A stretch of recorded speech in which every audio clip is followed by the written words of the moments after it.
నమస్కారం yes news కు స్వాగతం నేను మౌనిక ముందుగా వార్తల్లోని ముఖ్యాంశాలు చూద్దాం ముగిసిన మంత్రి నారా లోకేష్ సింగపూర్ పర్యటన రాష్ట్రానికి పెట్టుబడులే లక్ష్యంగా సాగిన టూర్ వైసీపీ నేతలు కాకాని గోవర్ధన్ రెడ్డి నల్లపురెడ్డి ప్రసన్న కుమార్ రెడ్డిని పరామర్శించిన మాజీ ముఖ్యమంత్రి జగన్ తన పర్యటనను పోలీసులను అడ్డం పెట్టుకుని ఆపాలని ప్రభుత్వం ప్రయత్నిస్తుందని ఆగ్రహం. ఆగస్టు 15 మహిళలకు ఉచిత బస్సు పథకానికి స్త్రీశక్తి పేరు ఖరారు. 4 రోజుల సింగపూర్ పర్యటన ముగించుకున్న ఐటీ విద్యల శాఖ మంత్రి నారా లోకేష్ ఆంధ్రప్రదేశ్ రాష్ట్రానికి తిరుగుపయనమయ్యారు. రాష్ట్రానికి పెట్టుబడుల సాధనే లక్ష్యంగా ఈ పర్యటన సాగింది. ఐటీ విద్యల శాఖ మంత్రి నారా లోకేష్ పర్యటన నేటితో ముగిసింది. 4 రోజుల సింగపూర్ పర్యటన ముగించుకున్న లోకేష్ ఆంధ్రప్రదేశ్ రాష్ట్రానికి తిరుగుపయనమయ్యారు. సింగపూర్ ప్రభుత్వ పెద్దలు, పారిశ్రామికవేత్తల నుంచి మంచి స్పందన లభించింది. సింగపూర్లో సీఎం చంద్రబాబు విడిగా మరికొన్ని కార్యక్రమాలు నారా లోకేష్ పాల్గొన్నారు. మొత్తం 35 కార్యక్రమాలకు హాజరయ్యారు. ఆంధ్రప్రదేశ్లో ప్రతిపక్ష నాయకుడినైన తనను చూసి ఏపీ సీఎం చంద్రబాబు భయపడుతున్నారని వైసీపీ అధినేత మాజీ సీఎం వైఎస్ జగన్మోహన్ రెడ్డి అన్నారు. తన పర్యటనకు వేలాది మంది పోలీసులను మోహరించిన తన అభిమానులను అడ్డుకోవడంపై మండిపడ్డారు. నెల్లూరు జిల్లా జైలులో ఉన్న వైసీపీ నాయకుడు కాకాని గోవర్ధన్ రెడ్డిని పరామర్శించారు. అనంతరం మాజీ ఎమ్మెల్యే నల్లపురెడ్డి ప్రసన్న కుమార్ రెడ్డి ఇంటికి వెళ్లి పరామర్శించి ఇంటిపైకి టీడీపీ శ్రేణుల దాడుల గురించి వాకబు చేశారు. రాష్ట్రంలో రెడ్ బుక్ రాజ్యాంగంతో ఈరోజు రాష్ట్రంలో ఎమర్జెన్సీ తరహా పరిస్థితులు ఈరోజు రాష్ట్రంలో నెలకొని ఉన్నాయి అని చెప్పడానికి రాష్ట్రంలో జరుగుతా ఉన్న అనేక ఘటనలన్నీ కూడా ఇవాళ రాష్ట్రంలో ఉన్న ఎమర్జెన్సీ పరిస్థితులను కంటికి కనపడేట్టుగా చూపిస్తాయి. ఆశ్చర్యం కలిగించే విషయాలు నేను అడుగుతా ఉన్నాను. ఇదే చంద్రబాబు నాయుడు గారి ప్రభుత్వాన్ని అడుగుతా ఉన్నాను, చంద్రబాబు నాయుడుని అడుగుతా ఉన్నాను.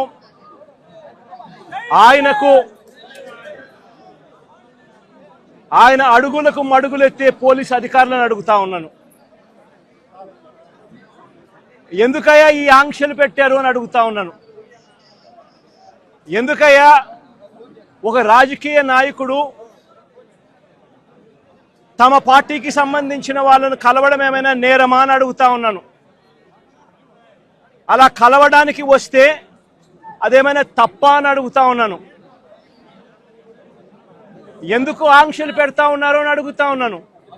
నా కార్యక్రమానికి నన్ను అభిమానించే వాళ్ళు ఎవరైనా కూడా వస్తే తప్పేమిటి అని అడుగుతా ఉన్నాను. వాళ్ళను రానివ్వకుండా ఏకంగా రోడ్లన్నీ తోవారు. సందులు బొందులు ఎక్కడి నుంచి అయితే బండ్లు వస్తాయని అనుకుంటున్నారో, 2 వీలర్స్ వస్తాయని అనుకుంటున్నారో రాకుండా చేసేందుకు ఏకంగా రోడ్లను తవ్విన అధ్వానమైన పరిస్థితి బహుశా ప్రపంచ చరిత్రలో ఏ రాజకీయ పార్టీకి ఉండదేమో, ఒక చంద్రబాబు నాయుడు గారి పార్టీకి తప్ప. సూపర్ 6 లో భాగంగా ఒక కీలకమైన పథకాన్ని అమలు చేసేందుకు కూటమి ప్రభుత్వం నిర్ణయించింది. ఆంధ్రప్రదేశ్లో మహిళల ప్రయాణ ఖర్చును తగ్గిస్తూ ఆర్థిక భారం తక్కువ చేయాలన్న లక్ష్యంగా ఎన్నికల సమయంలో ఇచ్చిన హామీ అమలుకు రాష్ట్ర ప్రభుత్వం ఓ కీలక నిర్ణయం తీసుకుంది. ఆగస్టు 15 నుంచి మహిళలకు ఆర్టీసీ బస్సులో ఉచిత ప్రయాణం కల్పించే పథకాన్ని ప్రారంభించనుంది.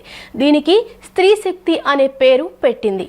ఆగస్టు 15 నుండి ఆర్టీసీ బస్సుల్లో మహిళలకు జారీ చేసే నమూనా టికెట్లపై స్త్రీశక్తి అని ముద్రిస్తారు.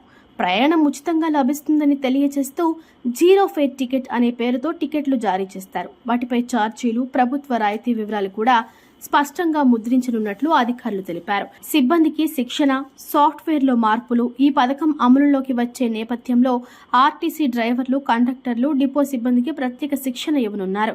ఇవాల్టి నుంచి జిల్లాలోని అన్ని డిపోలలో శిక్షణ కార్యక్రమాలు ప్రారంభం కానున్నాయి. ఈ టికెట్లు వేగంగా, సులభంగా జారీ అయ్యేలా టికెట్ మిషన్లు, టీఐఎంఎస్, యూటీఎస్ సాఫ్ట్వేర్లో అవసరమైన మార్పులు ఇప్పటికే పూర్తి చేశారు. మహిళలు బస్సులో ఎక్కగానే తక్షణమే టికెట్ అందేలా వ్యవస్థను మేధాసారంగా రూపొందిస్తున్నారు.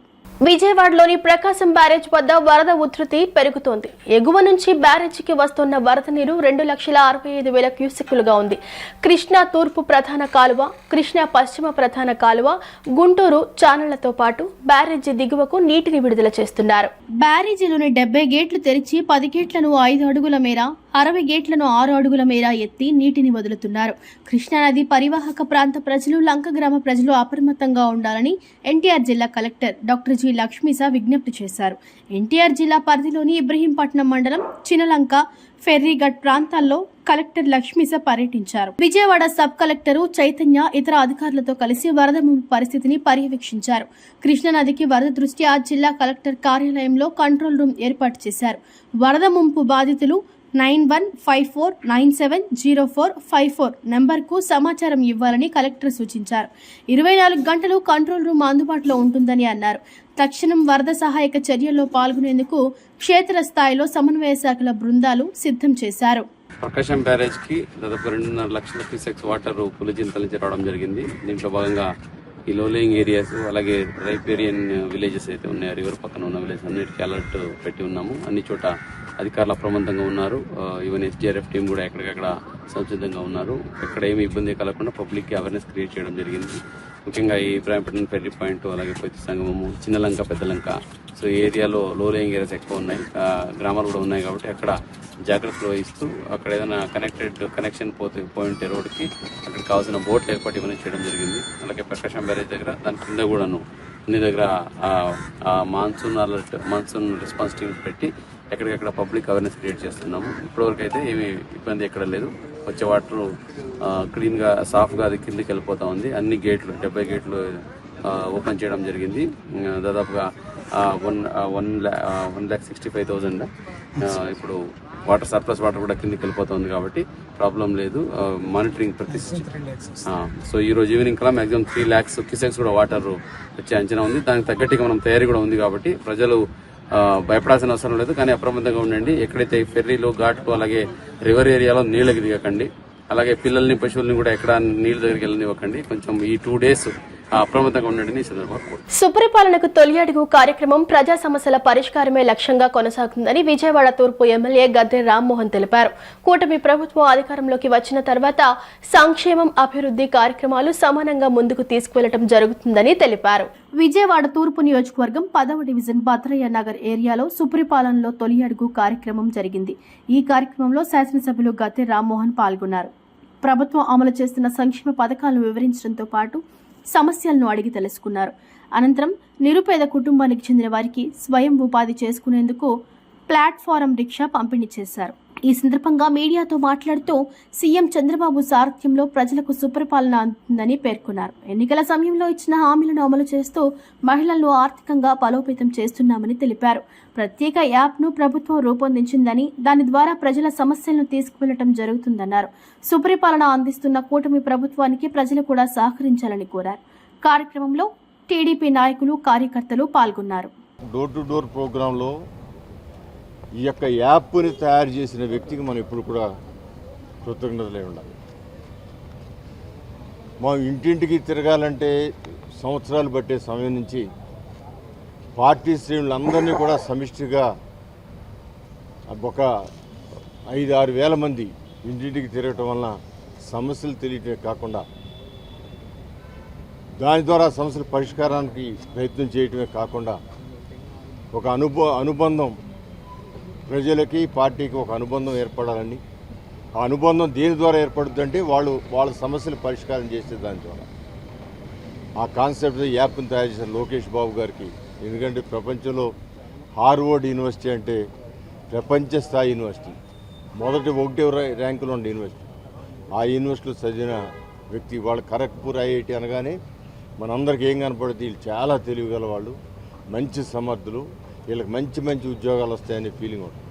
అట్లాగే ప్రపంచంలో మన ఇండియాలో ఖరగ్పూర్ ఐఐటి అంటే మనం ఎంత ఆనందపడతాం, అట్లాగే ప్రపంచంలో హార్వర్డ్ యూనివర్సిటీ అంటే అంత ఇంప్రెషన్ పొందుతాం.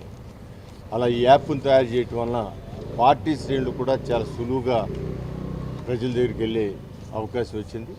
అందువలన దీని ద్వారా ఇక్కడ ఈ కాలనీలో ఉన్న సమస్యలు ప్రతి ఒక్కటి, ఇక్కడ ఒక చిన్న రోడ్డు నాకు తెలిసి నాకే 4-5 సార్లు చెప్పారు.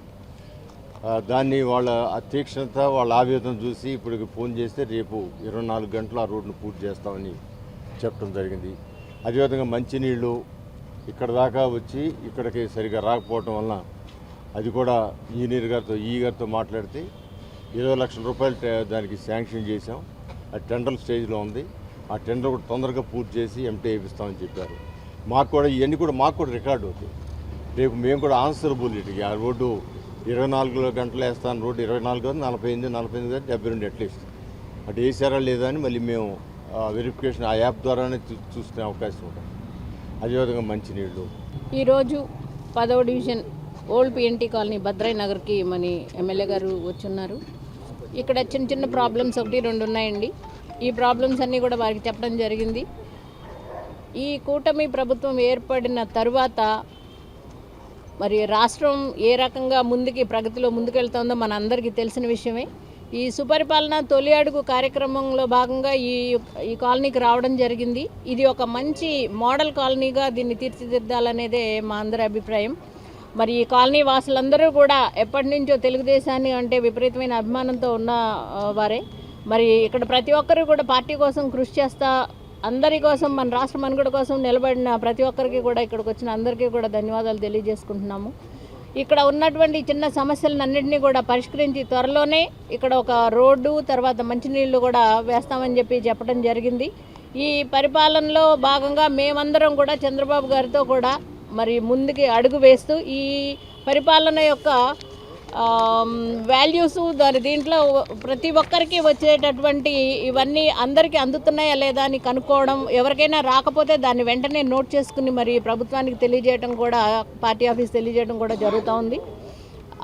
మంచి ప్రభుత్వం, సుపరిపాలన అంటే ఏంటో తెలిసే విధంగా ప్రతి ఒక్కళ్ళ దగ్గరికి వెళ్ళి మేమందరితో మరి కలివిడిగా మాట్లాడి తెలుపడం కూడా జరుగుతోంది.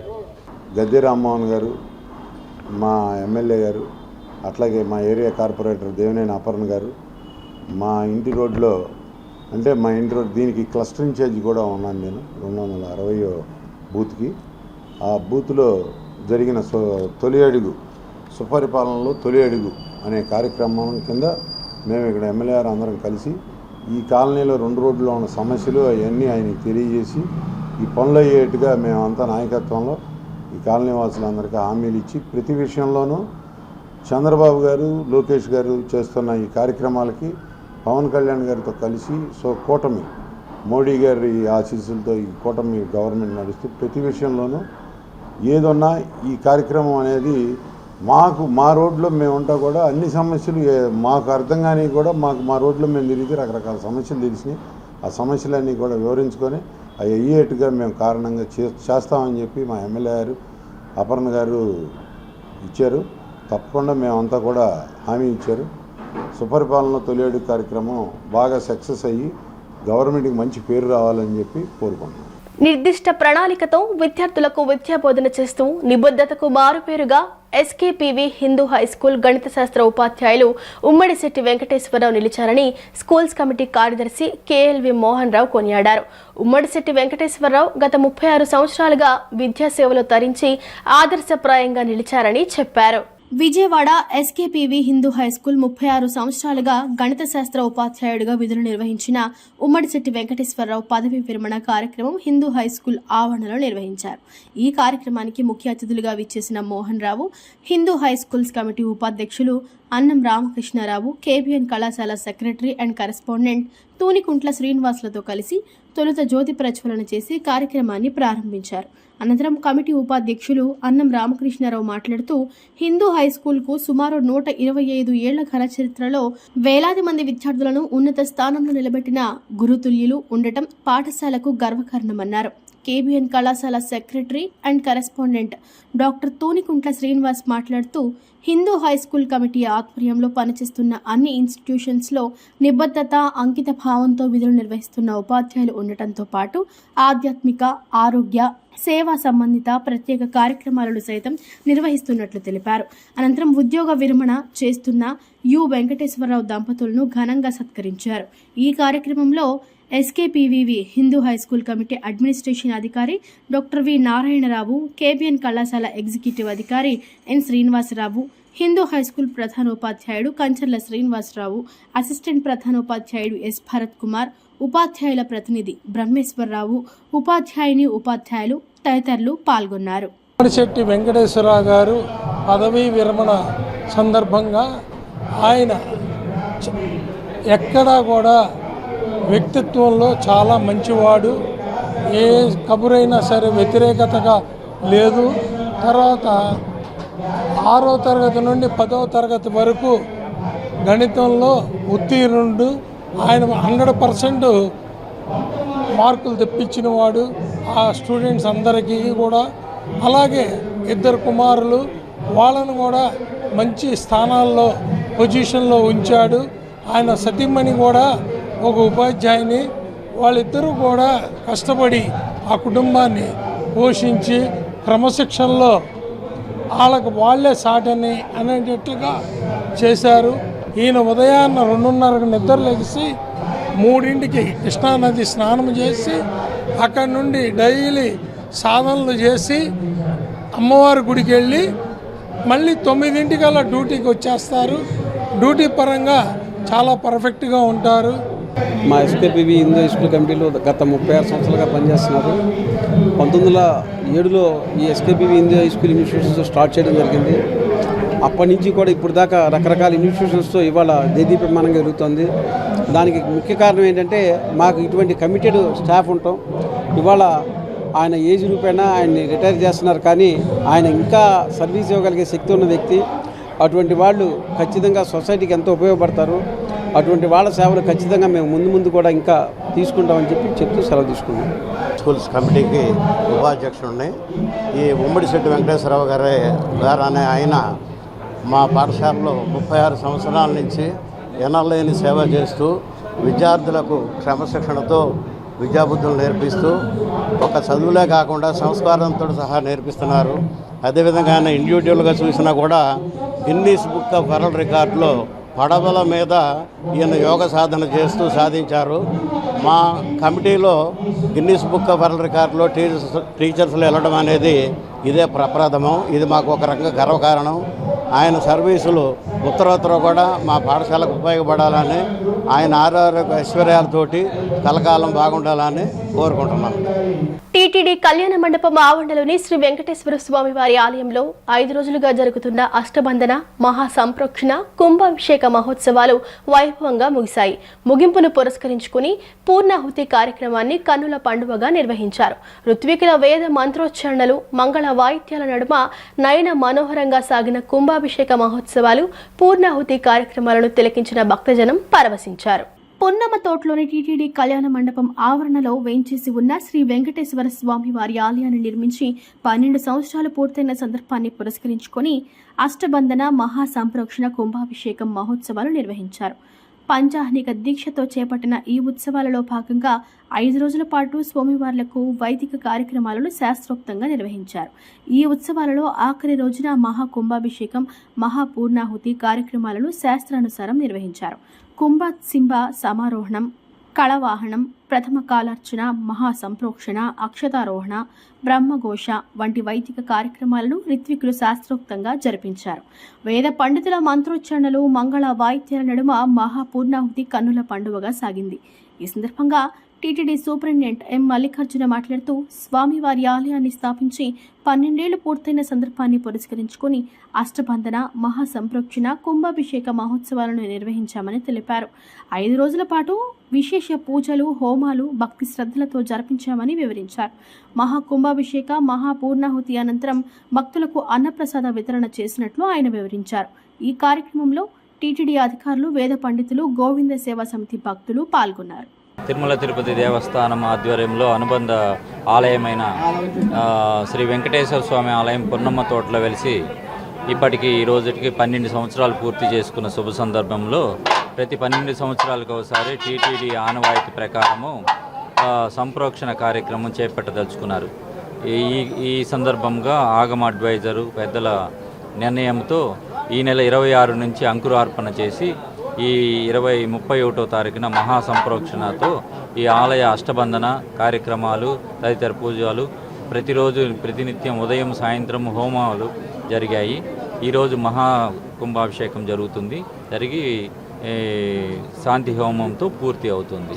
ఇవాళ 11:24 నుంచి 12:25 శుభముహూర్తంలో స్వామి తిరిగి భక్తులకు పునర్దర్శనాన్ని ఇస్తారు. ఓం నమో వెంకటేశాయ. సామాజిక ఆస్తుల్ని, ప్రకృతి వనరుల్ని కార్పొరేట్లకు దోచిపెడితే చూస్తూ ఊరుకునే ప్రసక్తే లేదని ప్రజా సంఘాల నేతలు స్పష్టం చేశారు. పాత బస్ స్టేషన్ స్థలాన్ని ఉపాధి కల్పన పేరిట లులు మాల్కు అప్పగించడాన్ని వారు తప్పుపట్టారు. ప్రభుత్వం తక్షణమే ఈ నిర్ణయాన్ని విరమించుకోవాలని డిమాండ్ చేశారు. లేని పక్షంలో ప్రజా ఆగ్రహాన్ని చవిచూడక తప్పదని కూటమి ప్రభుత్వాన్ని వారు హెచ్చరించారు. పౌరవేదిక ఆధ్వర్యంలో విజయవాడ పాత బస్టాండ్ ఆర్టీసీ స్థలాన్ని లులు కంపెనీకి కట్టబెట్టాన్ని వ్యతిరేకిస్తూ బందర్ రోడ్లోని బాలోత్సవ భవన్లో రౌండ్ టేబుల్ సమావేశాన్ని నిర్వహించారు. ఈ సమావేశంలో ఆర్టీసీలోని వివిధ సంఘాల నాయకులు, పెన్షనర్స్ అసోసియేషన్ నాయకులు, వ్యాపార సంస్థల నాయకులు, న్యాయవాదులు, వివిధ పౌర సంఘాల నాయకులు పాల్గొన్నారు. ఈ సందర్భంగా మాజీ mayor doctor Jandhyala Shankar, senior న్యాయవాది సుంకర రాజేంద్ర ప్రసాద్, పౌరవేదిక ప్రతినిధి సిహెచ్ బాబురావు తదితరులు మాట్లాడుతూ ఇది కేవలం ఆర్టీసీ సమస్య కాదని, ప్రజలందరి సమస్య అని అన్నారు. సామాజిక ఆస్తులను, ప్రకృతి వనరులను దోచుకోవడమే పనిగా కూటమి ప్రభుత్వం పెట్టుకుందని ధ్వజమెత్తారు. ఈ విధంగా ప్రజల సంపదని స్వార్థ ప్రయోజనాల కోసం కొంతమంది వ్యక్తులకు, సంస్థలకు కట్టబెట్టడం అనేది తప్పనిసరిగా మనం అందరం కూడా తీవ్రంగా వ్యతిరేకించాల్సినటువంటి అంశం. మీకు బహుశా అంటే ఇందులో పెద్దలు మన రాజేంద్ర ప్రసాద్ గారు ఉన్నారు, అట్లాగే ఇంకా కొంతమంది న్యాయ శాస్త్రంలో బాగా నాలెడ్జ్ ఉన్నటువంటి వారు ఉంటారు, వారు మాట్లాడతారు. నేను ఈ సందర్భంగా ఫీల్ అయ్యేది ఏంటంటే, కిందటిసారి మీకు గుర్తుంటే మన జస్టిస్ ఎన్వి రమణ గారు chief justice of Supreme Court of India ఉన్నప్పుడు హైదరాబాద్లో international arbitration and mediation centre అనేటటువంటిది ఒకటి ఫార్మ్ చేశారు. దానికి హైదరాబాద్ నగరంలో స్థలం కేటాయించింది ఆనాటి ప్రభుత్వం. దానిపైన దావా వేశారు. ఇది నేషనల్ కాన్ఫరెన్స్లో అర్బన్ డెవలప్మెంట్ మీద నేను పార్టిసిపేట్ చేశాను. కొంచెం గొప్ప నేర్చుకున్నాను. నేను ఆ విషయంలో మాట్లాడతాను. అభివృద్ధి చెందే దేశాలు తీసుకోండి, అభివృద్ధి చెందుతున్న దేశాలు తీసుకోండి, అభివృద్ధి చెందని దేశాలు తీసుకోండి. కామన్గా నాకు కనిపించేది ఎట్టితే 32 దేశాలు తిరిగారు కాబట్టి చెప్తున్నాను. కమ్యూనిస్టు చైనాలో కానీ, రష్యాలో కానీ, అమెరికాలో కానీ పర్యావరణ పరిరక్షణకి ఎంత ప్రాధాన్యత ఇస్తారో ఎవరు గ్రహించట్లేదు. ఈ 75 సంవత్సరాలు దాటాక ఇండిపెండెన్స్ ముందు బ్రిటిష్ వాళ్ళు ఏ కార్యక్రమం గవర్నమెంట్ విశాలమైనటువంటి ఖాళీ స్థలాలు అట్టే పెట్టారు. మళ్ళీ ఏదో ఎంజాయ్ చేయడం కోసం, ప్రజల కోసం ఖాళీ స్థలాలు అట్టే పెట్టారు. ఇవాళ బెజవాడ వీధులు 4 లక్షలు 5 లక్షల మందికి సరిపోయింది, కానీ ఒక 12.5 మిలియన్ పీపుల్ సరిపోయేటువంటి రోడ్లు మనకి లేవు. అది కాకుండా ముఖ్యంగా అమెరికా దేశాలు నేను చూశాను కాబట్టి చెప్తున్నాను, ఎంత స్ట్రిక్ట్గా ఒక రోడ్డు విడత ఎంత ఉంది, ఆ రోడ్లో ఎంత ట్రాఫిక్ నిర్ధారించగలదు అనేది దృష్టిలో పెట్టుకొని నెంబర్ ఆఫ్ ఫ్లోర్స్ కానీ, బిల్డింగ్స్ కన్స్ట్రక్షన్ కానీ పర్మిషన్ ఇవ్వదు. ఏపీపీటీడీ ఎంప్లాయీస్, ఆర్టీసీ ఎంప్లాయీస్ను ఏఐటీసీ తరఫున హృదయపూర్వక ధన్యవాదాలు తెలియజేస్తున్నాం. ఈ కార్యక్రమానికి హాజరైనటువంటి ప్రముఖ పెద్దలందరూ, రాజకీయ నిపుణులు, రాజకీయ పెద్దలు, అలాగే న్యాయవాదులు, అలాగే మాజీ మేయర్ గారికి, అలాగే హాజరైన వివిధ ప్రజా సంఘాలు, రాజకీయ పార్టీ నాయకులందరికీ ఆర్టీసీ ఎంప్లాయీస్ రాష్ట్ర కమిటీ తరఫున ప్రత్యేక ధన్యవాదాలు తెలియజేస్తూ, చాలా బాధాకరమైన విషయం, ఇవాళ కూటమి ప్రభుత్వం రావాలని ప్రధానంగా ప్రజల కోరిక ఏమైనప్పుడు కూడా గత ప్రభుత్వంలో ఉన్న ఇబ్బందులు దృష్ట్యా ఉద్యోగులు అయితే మాత్రం ప్రథమ భూమిక పోషించడం మాత్రం వాస్తవం. కూటమి ప్రభుత్వం వస్తే ఆర్టీసీకి ఏదో చేస్తుంది, 20 లక్షల ఉద్యోగాల్లో ఆర్టీసీలు కూడా ఎంతో కోటా వస్తుందని చెప్పేసి ఆశగా ఎదురు చూస్తున్న సమయంలో మా ఆస్తుల మీదే ప్రైవేటు వ్యక్తులు దారాదత్తం చేసే పరిస్థితి ఉంది. ఈరోజు కొత్త ఏం కాదు. వాళ్ళ ఎన్టీఆర్ గారి ప్రభుత్వంలో ప్రైవేటు బస్సులని జాతీకరణ చేసి ఆర్టీసీని విస్తరింపజేస్తే సిబిఎన్ గారు ఆర్టీసీని ప్రైవేటు పరంలో తీసుకెళ్లే ప్రయత్నాలు చేస్తున్నారే ఉన్నది వాళ్ళందరిలో భయాందోళన చెందుతుంది. మేము కూడా మా యూనియన్గానే భావిస్తున్నాం. విలువైనటువంటి ఆర్టీసీ పాత బస్టాండ్ స్థలాన్ని విశాఖపట్నం బీచ్ రోడ్లో 13.5 ఎకరాలైనటువంటి విలువైన స్థలాన్ని లూలు ఇంటర్నేషనల్ మాల్ సంస్థకి కేటాయించాల్సిన అవసరం ఏముంది? వ్యాపార సంస్థలకి కోట్ల రూపాయలు గడించుకోవటానికి ప్రజల యొక్క స్థలాలని కట్టబెట్టే అధికారం ఈ ప్రభుత్వానికి ఎవరిచ్చారు? ఉచిత ఆర్టీసీ బస్సు పథకం వచ్చే నెలలోంచి తీసుకొస్తామని చెప్తున్నారు. బస్టాండ్లు పెంచాలా, ఉన్న బస్టాండ్లు అమ్మేయాలా? ఆర్టీసీని ప్రైవేట్ పరం చేయాలా, ప్రభుత్వ రంగంలో ఉంచాలా? మ్యాజిక్ ద్వారా డబ్బులు సృష్టించడం సాధ్యం కాదని సీనియర్ మ్యూజిషియన్ క్రాంతికార్ అన్నారు. కొంతమంది మోసగాళ్లు ₹1,00,000 ఇస్తే కోట్లాది రూపాయలు వర్షంగా కురిపిస్తామంటూ బారిష్ గురు పేరుతో మోసాలు చేస్తున్నారన్నారు. మరికొందరు రైస్ పుల్లింగ్ పేరుతో పురాతన నాణ్యాలు, వస్తువులు వంటి వాటిని చూపించి కోట్ల రూపాయల ధర పలుకుతుందంటూ అమాయకులను మోసం చేసి డబ్బులు దండుకుంటున్నారన్నారు. గుప్త నిధుల పేరుతో మరికొందరు మోసాలకు పాల్పడుతున్నారని చెప్పారు. ఇటువంటి మోసాలను ప్రజలు నమ్మవద్దని క్రాంతికార్ సూచించారు. బురిడి బాబాలు కొంతమంది మోసగాళ్లు మిరాకిల్ క్రైమ్ పేరుతో ఏ విధంగా మోసాలకు పాల్పడతారు అనే విషయాన్ని గాంధీనగర్ ప్రెస్ క్లబ్లో జరిగిన విలేకరుల సమావేశంలో సీనియర్ మ్యూజిషియన్ క్రాంతికార్ వివరించారు. ఈ సందర్భంగా క్రాంతికార్ మాట్లాడుతూ మోసాలు చేసేందుకు కొందరు మోసగాళ్లు మ్యాజిక్ చేసే మ్యూజిషియన్లను ఎంచుకుని వారి చేత మోసాలు చేయించి ఎక్కువ డబ్బులు దండుకుంటున్నారని చెప్పారు. తాము చేసేది మోసమని తెలియక అనేక మంది మ్యూజిషియన్లు కేటుగాళ్ల బారిన పడి ఇబ్బందులు పడుతున్నారని చెప్పారు. అదే తరహాలో తన దగ్గర శిష్యరికం నేర్చుకున్న సుధాకర్ అనే వ్యక్తి మోసగాళ్ల బారిన పడి తాను చేసేది తప్పు అని తెలియక కొంతమంది ప్రజలను ఇబ్బందులు పెట్టాడని క్రాంతికార్ వివరించారు. తాను చేసిన తప్పును తెలుసుకుని క్రాంతికార్ పోలీసులకు లొంగిపోయేందుకు సిద్ధంగా ఉన్నాడని, పోలీసులు న్యాయస్థానాల శిక్షల తర్వాత సుధాకర్కు మంచి ఉపాధి మార్గాన్ని తామంతా కల్పించేందుకు సిద్ధంగా ఉన్నామని చెప్పారు. సుధాకర్ చెప్పే విషయాలు గమనించి మిరాకిల్ క్రైమ్కు పాల్పడుతున్న ముఠాలను పోలీస్ శాఖ గుర్తించాలన్నారు. పోలీస్ శాఖలో సైబర్ క్రైమ్ తరహాలో మిరాకిల్ క్రైమ్ విభాగాన్ని ఏర్పాటు చేయాలన్నారు. ఈ మేరకు రాష్ట్ర ముఖ్యమంత్రి, హోంమంత్రులను కలిసి మ్యూజిషియన్ల అసోసియేషన్ పక్షాన తాను వినతి పత్రాన్ని ఇవ్వనున్నట్లు క్రాంతికార్ వివరించారు. డబ్బు ఆశ చూపించి కొంతమంది మోసగాళ్లు ఏ విధంగా మ్యాజిక్తో మోసాలు చేస్తారో ఈ విలేకరుల సమావేశంలో భాగంగా క్రాంతికార్, సుధాకర్ చూపించారు. సీనియర్ మ్యూజిషియన్ 71 ఏళ్ల వయసులో 45 ఏళ్ల మ్యాజిక్ అనుభవంతో సొసైటీలో అత్యాశకు పోయి చాలామంది ప్రజలు మోసగాళ్ల బారిక పడుతున్నారు.